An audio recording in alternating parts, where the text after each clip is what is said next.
Sejumlah orang yang diduga pelaku prostitusi online diamankan polisi dari Subdit 4 PPA Ditreskrimum Polda Sumsel dari sebuah hotel kawasan Alang-Alang Lebar Palembang.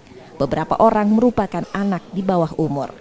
Terbongkarnya prostitusi online berawal dari laporan warga di nomor WhatsApp lapor polisi dengan mengamankan 20 orang termasuk mucikarinya. Polisi menerangkan prostitusi online ini menggunakan aplikasi micet dan sudah berjalan selama beberapa tahun terakhir. Dari puluhan pelaku, polisi mengamankan beberapa kontrasepsi, 2 telepon genggam dan uang tunai.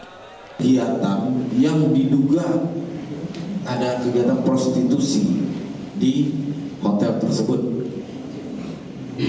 Setelah melakukan penyelidikan oleh anggota kami, menerima laporan atau menerima informasi dari hotline WA bantuan polisi, kita melakukan pengamanan terhadap kurang lebih 20 orang. 20 orang ini, mohon maaf, ini tidak semua, belum semua, karena masih dilakukan pemeriksaan.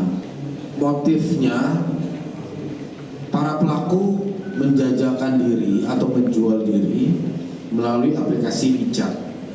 Ada yang melalui perantara atau broker lah kita sebut, kemudian ada yang secara pribadi.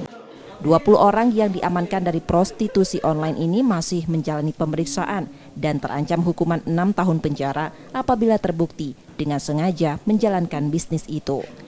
Reski Oktora, Muklas Diferensial, Kompas TV, Palembang, Sumatera Selatan.